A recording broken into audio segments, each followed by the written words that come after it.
Well, everyone, it's Jeremy Majors here with Majors Academy Dog Training out of Green Bay, Wisconsin, and this is our weekly dog behavior Q&A, episode 141. Where you ask questions and I give the best answer, the best of my ability. You can ask as many questions as you like. We are live on Instagram, YouTube, and Facebook. We had a little bit of some technical difficulties, which is why we're a little late, but we're here now, and that's all that matters. I won't be having a show next week, I think. Um, so we'll probably skip to the week after for our 142nd episode. Anyway, all these shows are recorded to iTunes. So you can find me on iTunes and listen to me. But they're also recorded on all of these platforms. It stays on Instagram for about, I don't know, 48 hours or something like that. But it always is on YouTube and Facebook permanently. All right. All right. So let's get to questions.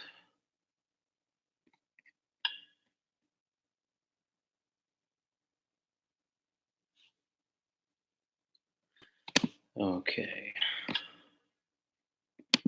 First question is for Chris. Hey, Jeremy, what can I do to keep Brandy from barking at squirrels, doorbells, etc.? E-collars on and 50. Sometimes when we use it, she'll growl back at us. What's with that? Thank you very much. And you and your family have a very Merry Christmas and a Happy New Year. Thank you for all that you do for all dog owners. You're welcome. Okay, so I would say don't worry about the growling back at you. That's just her way of protesting or being resistant to something she shouldn't be doing. So she basically wants to do what she wants to do more so than she wants to listen to your correction. And anytime that happens, you can continue to up your level of correction. So that's just fine. If it would be like, if you grab a child by the hand and they pull away from you, they try and pull away from you. That's kind of the same thing. So they're just being resistant to your boundary that you want to set and put forth. All right. So don't let the growl win. You get what you want. You just be more stubborn than the dog. And then the growling will go away. All right. Thanks for your question.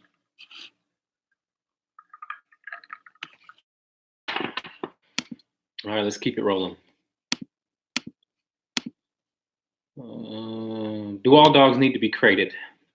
What's your policy on when they're ready to be let free to roam around? Well, they have to be of a certain age or a certain level of maturity. And sometimes some dogs aren't able to be free roamers until after a year. It does depend on the temperament, their level of maturity, like I said, and how well and how often you are, how often you are home.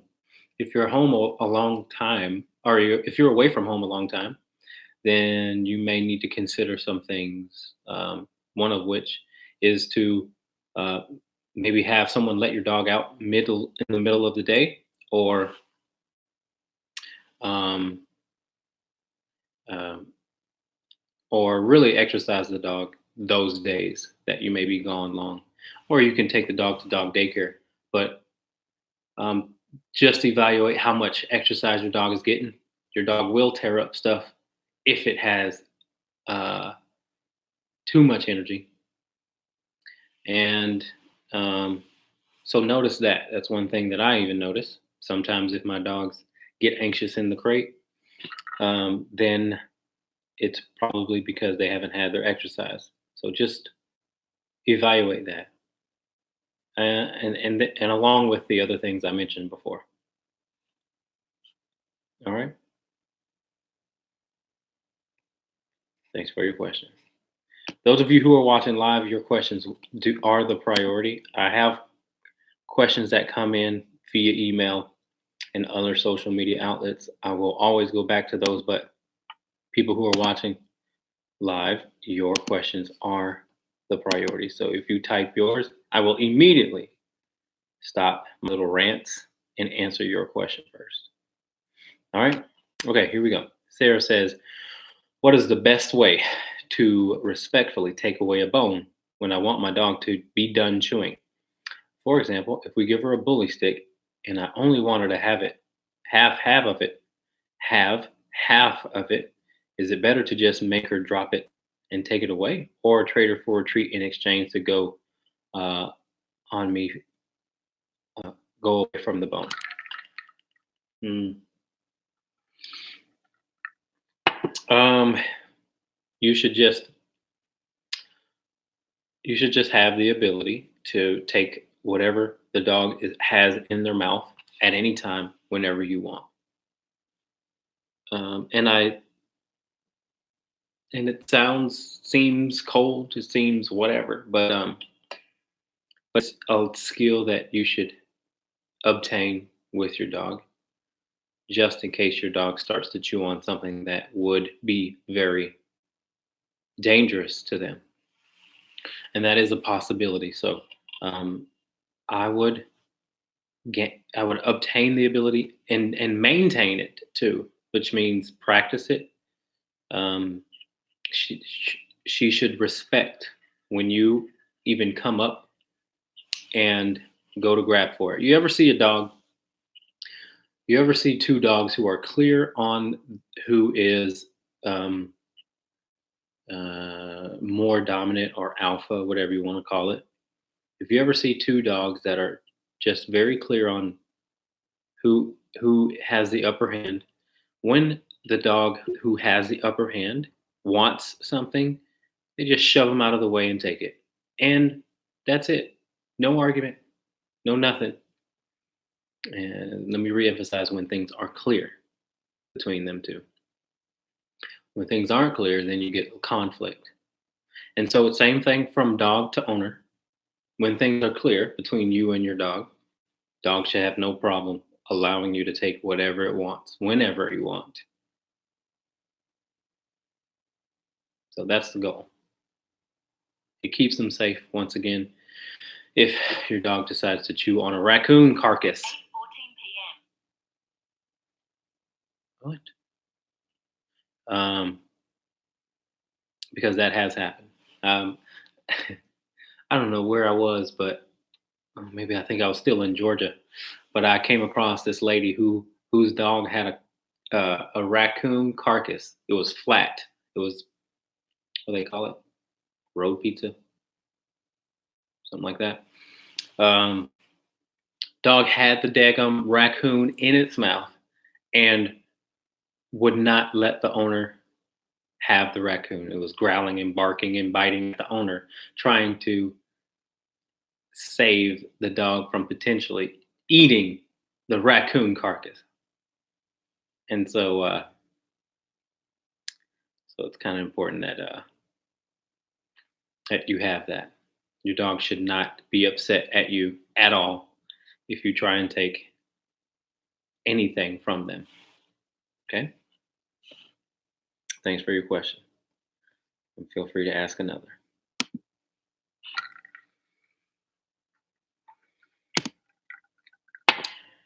All right, let's keep it moving, y'all.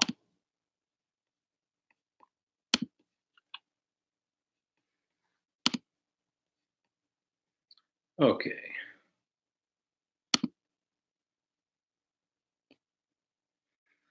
All right.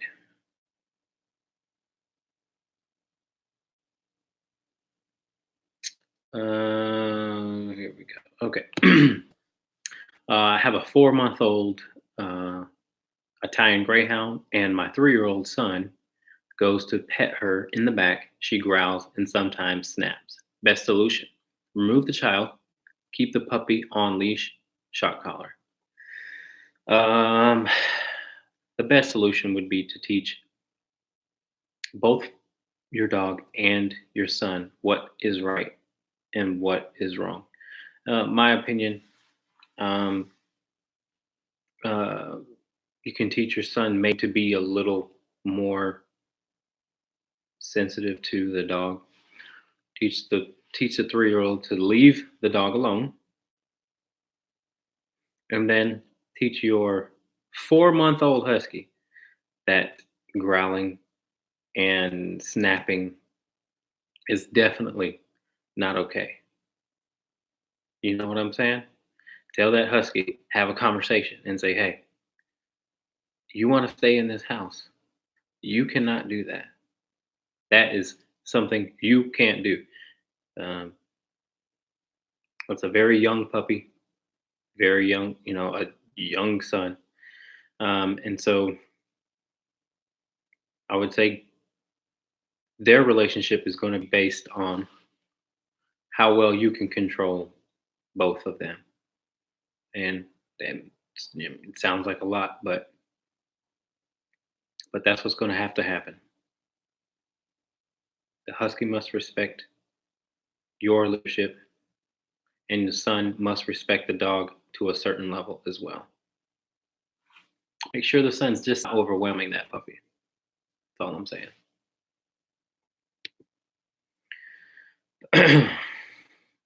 All right. Thanks for your question.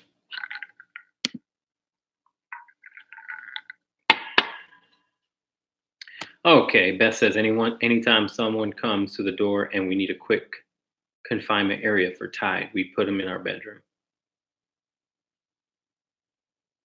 Uh-huh. How to teach Tide not to eat quilts only off the master bed. He's eaten 6 in the last 4 months. What? Man, that dog's a tornado. Hey, here's the solution though. Or, well, maybe you've tried it. Have you guys taken Tide to dog daycare?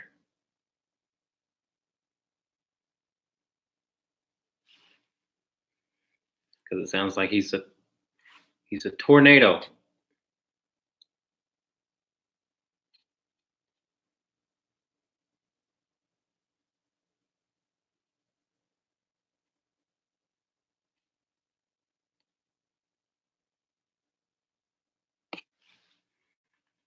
Okay, and when you take him to dog daycare, does he then still tear up stuff like same day?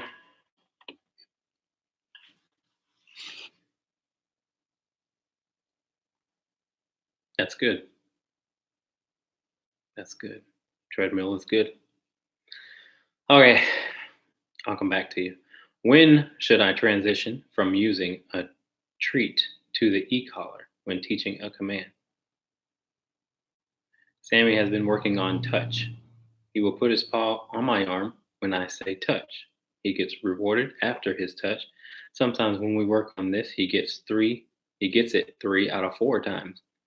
Other times it's 1 out of 4. Should we start when he can consistently do it or start now? I don't think that's a skill that you would want to use the e-collar for, because you don't want him to, you don't, that's something you don't want to force the dog to do. Um, why are you, if you, why don't you tell me why you want him to touch you like that?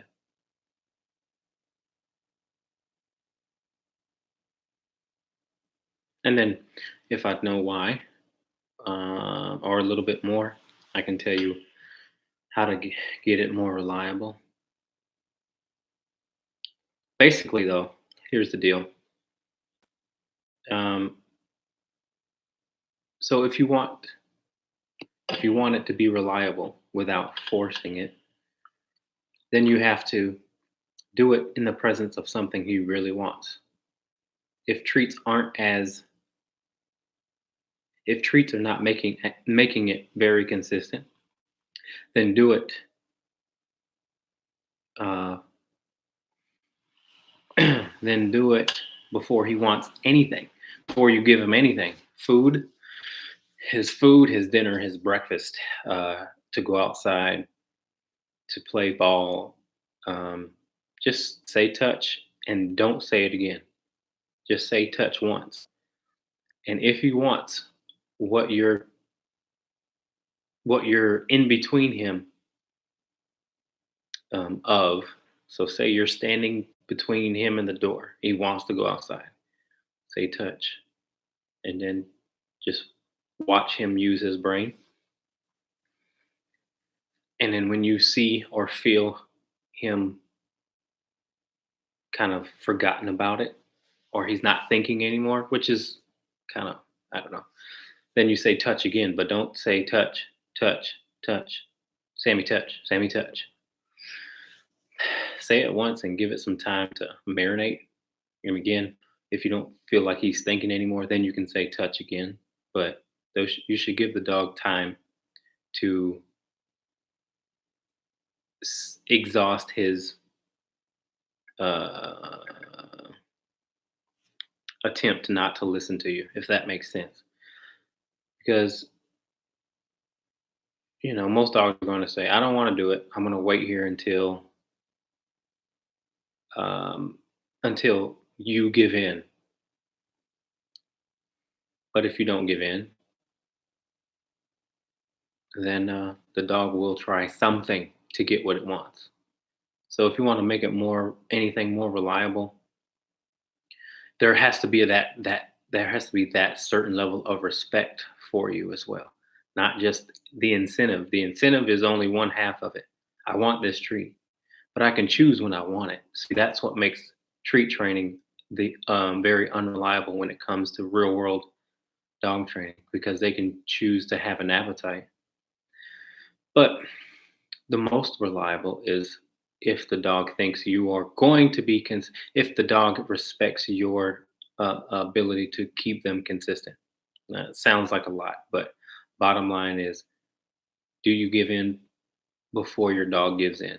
If you don't, then your dog will do what you want more, despite even if he doesn't want to do it, because he knows you're not going to take no for an answer.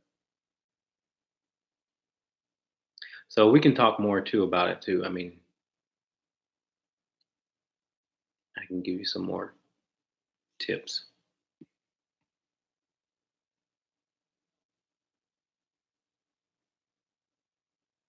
If he okay, so if Tide comes home and passes out for 2 days, there's no way he can chew on that comforter, right?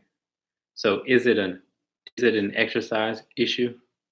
Because you have Belgian Malinois. I mean, obviously those dogs needs ton of exercise. Um, but I would say this: on days that you aren't able to take him to dog daycare, don't let him in your room. You know, and do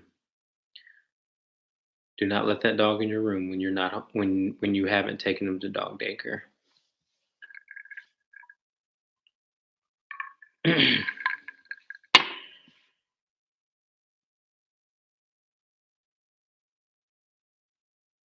Yeah. Well, might want to put him in a crate. Anyway, all right, let's keep it moving, guys. Mr. Tide is a handful for sure.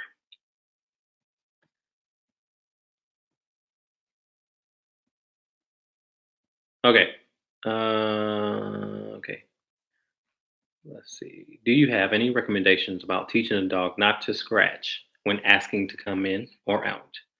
Planning to get a new French door and do not want our 150-pound dog to break the door, scratch up or break the door. Uh, yeah. So one thing that I do with my dogs is I keep them on a schedule, um, and I usually beat their ultimate need to let me know if they need to go outside. So if you keep them on a schedule, time wise, then you can sort of say, all right, it's time to go out. So they're not letting you know that it's time to go out. You know what I mean? And so, and that kind of is based on your dog and the age of your dog.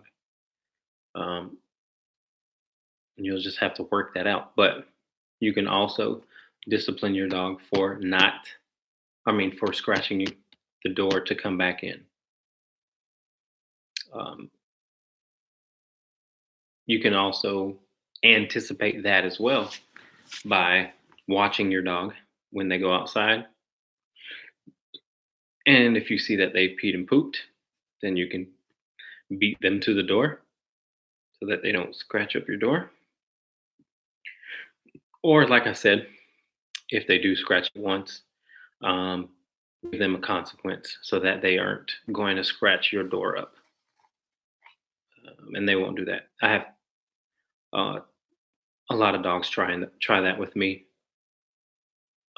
that come here to train, and most of them are uncomfortable being alone out there outside, which is something that's behavioral, and you want to work on anyway. So,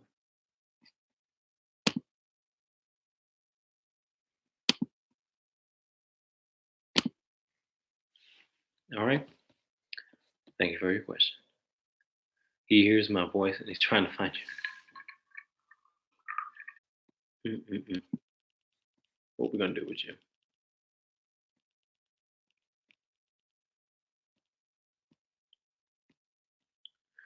All right. How would you correct a dog that, while inside the house, barks at another dog, or people walking down the road? The dogs and people aren't even coming to our house. Uh, so, what I would do if your dog is barking at other dogs from inside the house is tell your dog to go lay down. And if your dog can actually do that, um, then your dog won't be able to bark, but also will learn it doesn't have to bark. Because barking is a dog's way, in your circumstance for sure, to say, I don't want you around my territory. Roof, roof, roof.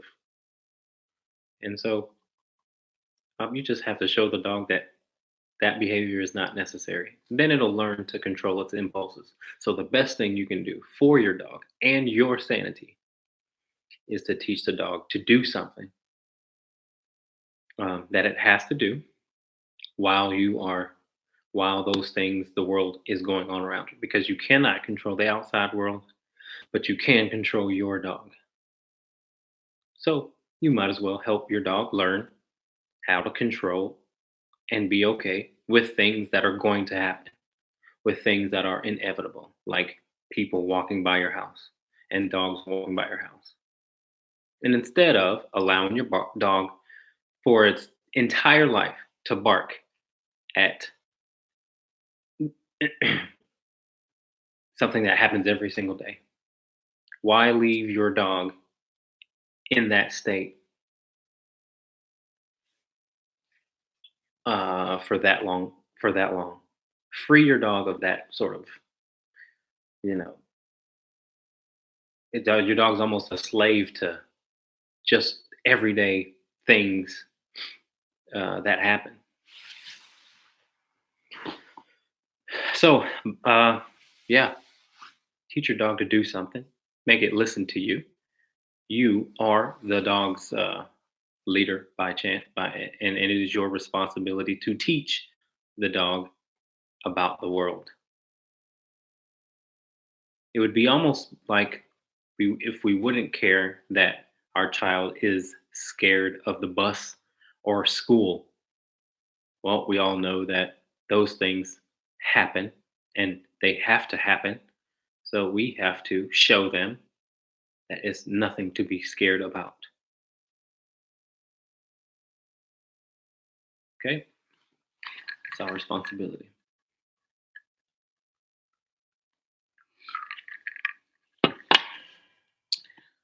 Okay.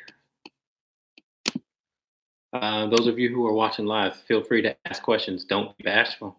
The more questions, the better. You will be helping other people who are watching and that have the same struggles as you. Because I will let you know if your dog is so unique that dog anxiety meds do not work. Sorry. I don't know. I haven't seen the difference.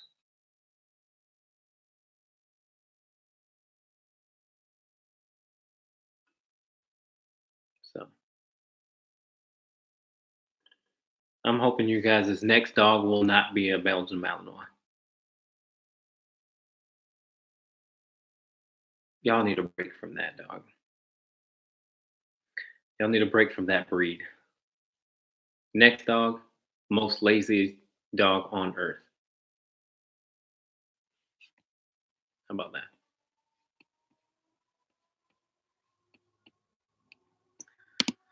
All right. More questions.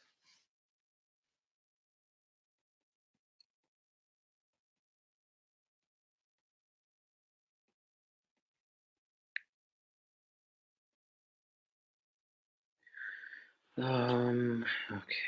Let's see.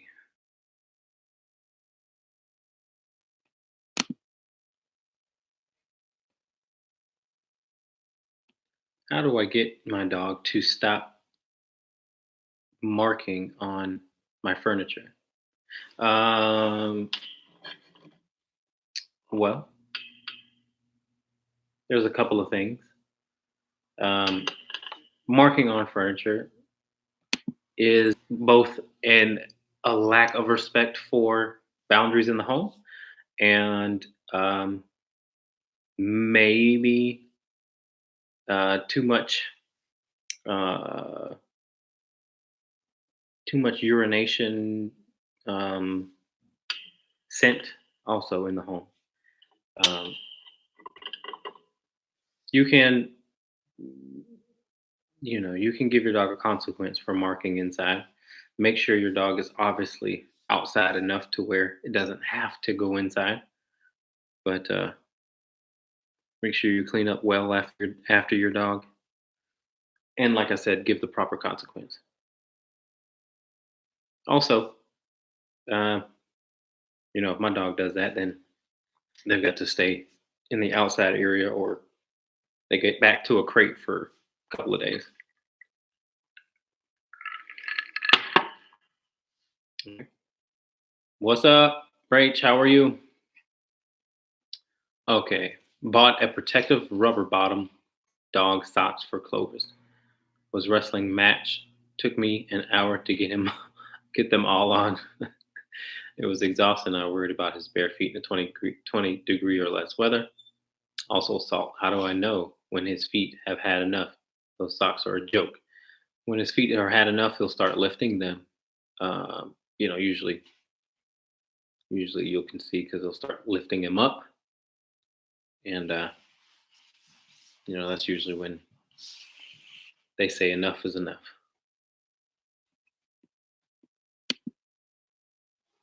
Chaco reacts to different people letting him out of his crate. He's okay with me, but snaps at others.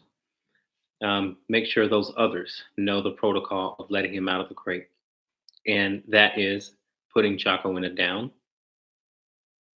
Right? Make sure Chaco has his tools on too, so that they listen. But the key to getting Chaco to respect other people is to give the other people the ability to give him a consequence and give him a job. So, and if you can do that, then Chaco will respect whoever's letting them out. Same thing with, the dogs that I have. I have someone come let out my boarding dogs when I am gone. And obviously, I work with human aggressive dogs.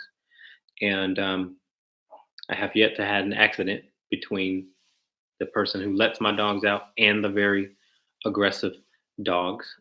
And it is because if we follow the same protocol, by letting them out, then the dog will respect the what it's learned before, or not before, or instead of reacting in a fearful way, or a bratty way. All right, so try that. Try that for sure. Let me know how that goes. But teach whoever the protocol. That's it. Not a question, but a comment. We were so proud of Sonny. He went out with our daughter to get the mail. He sat and waited at the end of the driveway while my daughter crossed the road. He was off leash. Walked right by her side the whole time. So proud. Great job, Sonny. Chris said that right there was worth every cent. Amazing. Good to hear. I'm happy for you guys. Okay. Abigail says Russell is a 1-year-old, 9-month Shih Tzu who was mistreated, left in the basement. Was so mad at he had his hair cut all off when we got him. He struggles with baths and is not housebroken. He is better, but now Jasper, my Woodle, has started pooping and peeing in the house. How should I handle this? Jasper was previously 90% housebroken, only in the house if left alone too long. Work. Okay. So are you saying that when you got Russell, that your Woodle started peeing and pooping in the house? If that's the case, then you have to go back to basics with your Woodle. I would say, hopefully they're not doing it while you're home. But if they are doing it while you're home, if they're not doing it while you're home, so they're doing it while you're not home, then you'll have to crate the Woodle for a while until them two get to know each other. How long have you had both of them? Because what's happening is obviously the Woodle is trying to assert its scent around the place because of the new dog. That's what I'm thinking. Tell me if I'm wrong. Hey, Brianna. Tell me if I'm wrong. Give me more details and I can help you out. All right.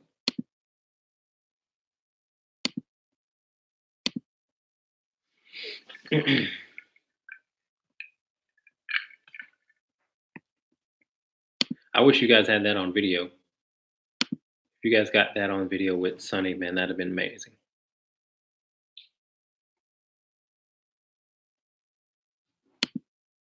That'd have been great. I need that type of stuff.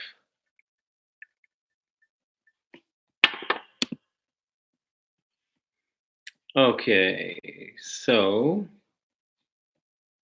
let me make sure I got all these questions.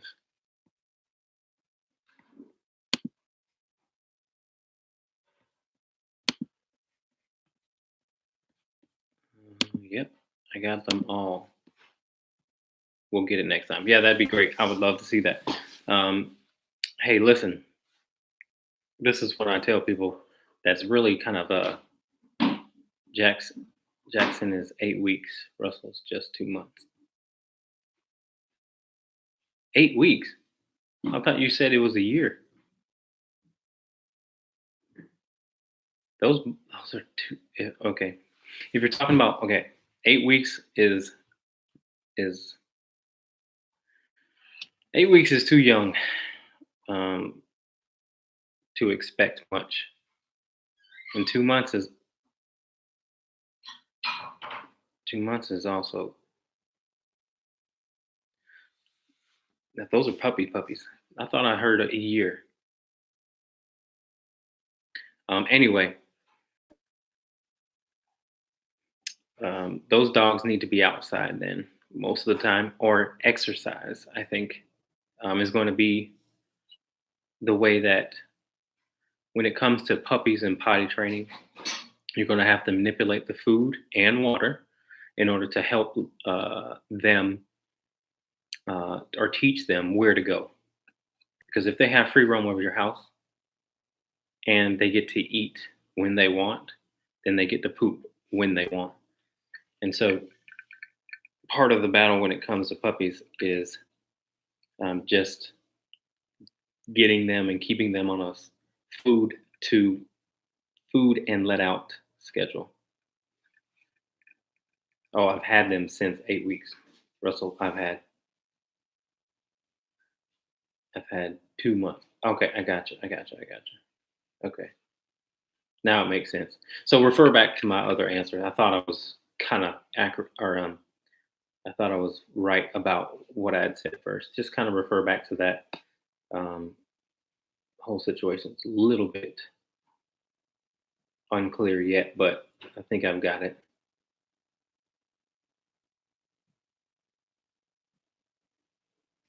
Hey, here's another solution, guys. I know that there's a lot of people who are gone a long time away from their dog, and if your dog is tearing up stuff and or peeing or pooping within that time, hire someone to let the dog out or take the dog to dog daycare.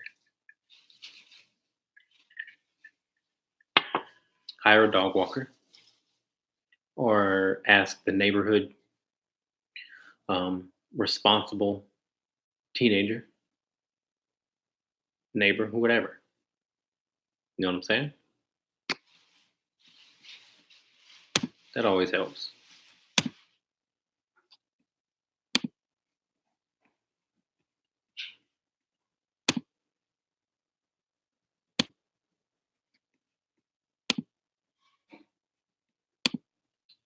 All right. So back to what one of my first questions was. Just want to expand on it a little bit, and because I do think it'll help a lot of people. I'll expand on that, but you guys feel free to ask your questions, and I will take a break from what I'm talking about and answer your questions. Okay. So when it comes to teaching your dog to respect the fact that you should be able to take anything away from them at any time. I do think that I can't emphasize that enough. That level of respect for you is mandatory. You can't give in to stuff like that. You give in to stuff like that, then you are opening up the floodgates for other bad behavior because that's such a strong, uh, how would I say? That's such an important level of I guess respect between you and your dog. It's such an important one because if a dog can say, "I don't want you to touch this," and that works for him, whether it be growling, barking, or biting, then that really again allows the dog to kind of do what it wants in a lot of different areas because it's such a strong one.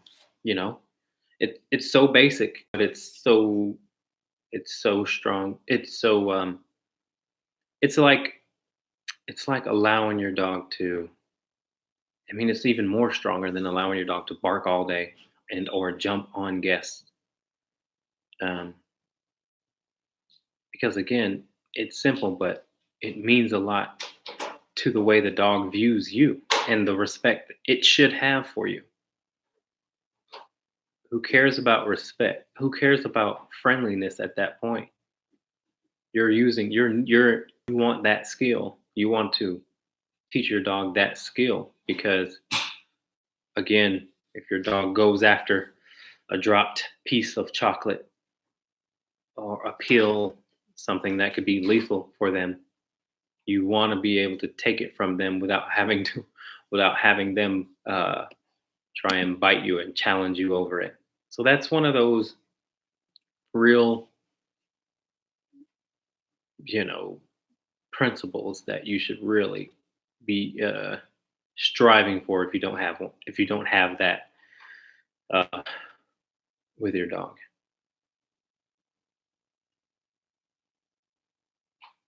Um, and so gain that ability. But if you don't, if you're not comfortable with doing that with a bone, um, then start off with a toy. And even some toys can be very valuable to them.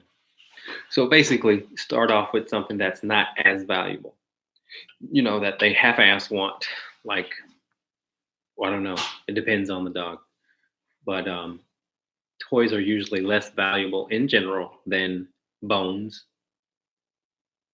Um, so start off with something less valuable, and again, be able to, even when they have something in their mouth, be able to tell them something, tell them out or leave it, and they actually open their mouth and not you pulling it out of their mouth because, well, that's just kind of forcing them to do something as opposed to having them respect the fact that they should let go of something you have. And so if you can play tug of war with your dog, then you want to practice that right there. That's the perfect opportunity to teach them to let go of something when you tell them to let go. And then that'll transition to those higher valued items. You know what I'm saying? But like I said, just evaluate two dogs or more that their communication, that their relationship is very clear, which means if one dog, the submissive dog, or the dog who's not as dominant is chewing on a bone, and the dog that's dominant decides to walk over there and grab the bone, the dog that is chewing on the bone will not do anything but give up the bone and walk away. That's it. No argument, no misunderstanding. Dominant dog just goes over there and grabs the bone if the relationship is clear. I have two pit bulls, Mama and Tobias. I can leave bones in their bed, and Tobias does not touch the bone. Although, if you guys know Tobias, he is a food hound. I mean, that dog, you know, if he eats out of a bowl, he will choke on his food every single time. So, but he respects Mama so much. Mama is the queen. He respects Mama so much that he just lays there, doesn't even try and get the bone. That relationship is very clear. Mama can take the bone when she wants and choose it, and Tobias has to wait until she's done.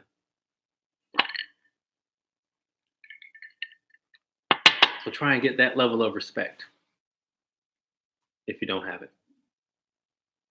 Who listening right now doesn't have that sort of skill yet with your dog? Who listening cannot take a bone, or food, or anything that the dog values very much away from them when they want? Anybody?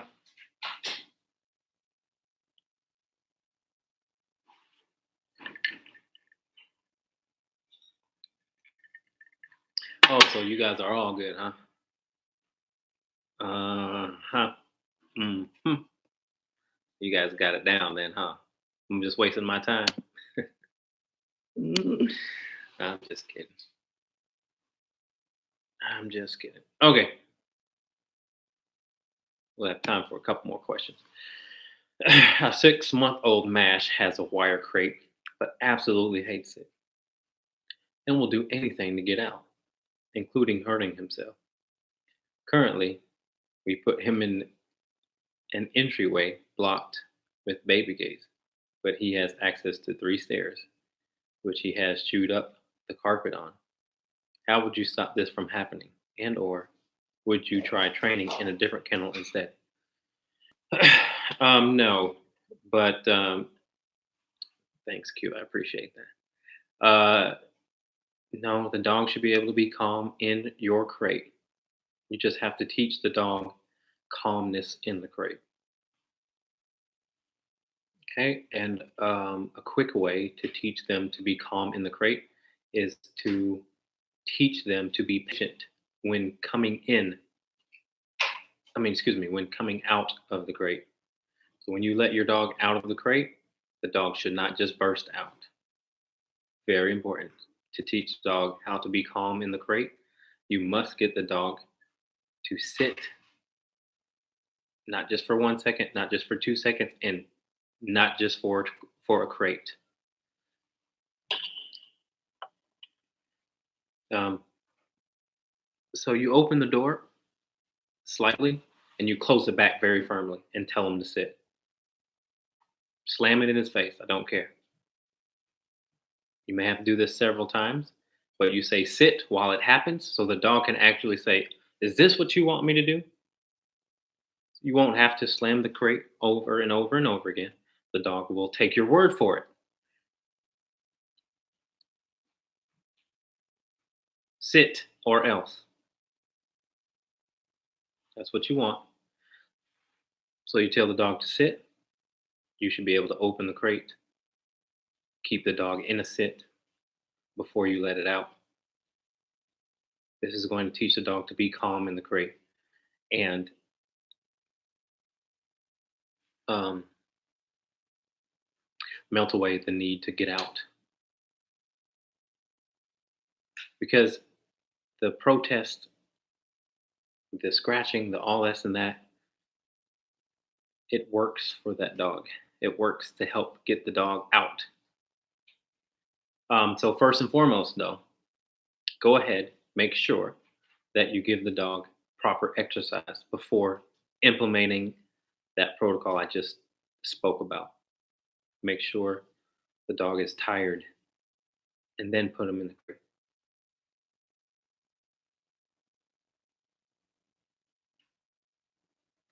Because if the dog is not exercised and you want the dog to be calm, and that could be unfair, especially 6 months. So that's just one way, keeping the dog calm in the crate. The next thing is to put your dog in a sit before you put the dog in the crate. And not a sit with a treat, a sit while you holding its collar. So you're holding the dog's collar and you just hold it and you say sit. And you try and be as stoic as possible. Once the dog sits, then you say, give the dog the command to go in the crate. So things are very starting to become very clear on what you want from him. And then the calmness comes and uh, the obedience then comes on how consistent you can be with what I just spoke of. I've got a YouTube video on everything I just spoke about. Um, but again, properly crate training that 6-month-old dog is not just about potty training, it's about obtaining the calm mindset inside the crate. You show the dog that the crate is a place of calmness.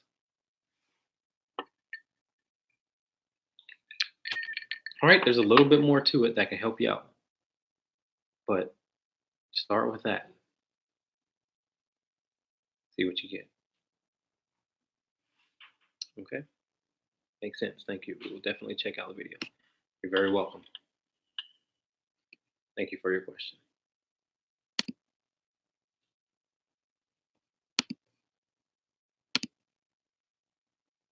All right, you guys. I think that's it.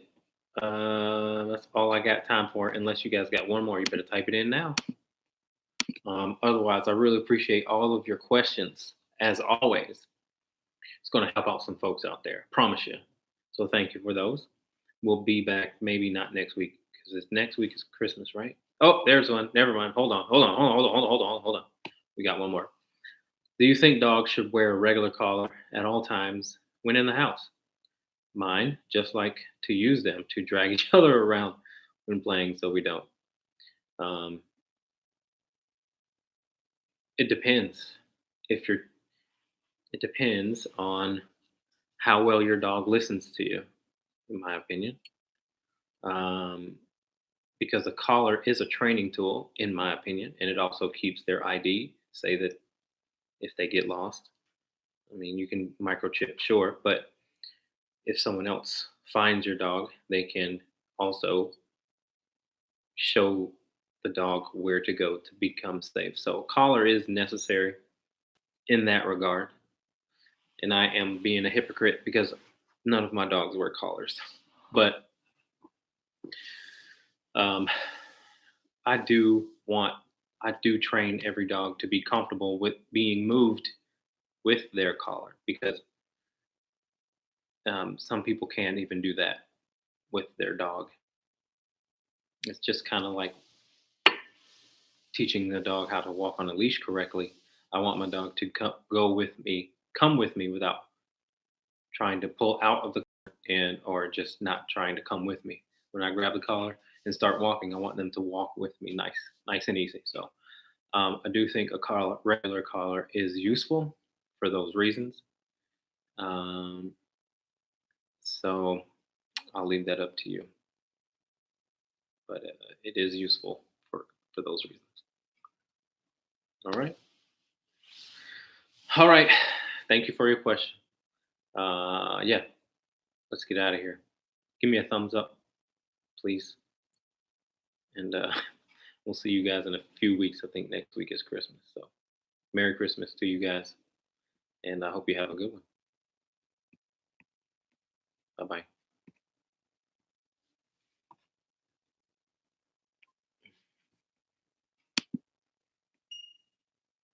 Bye, YouTube.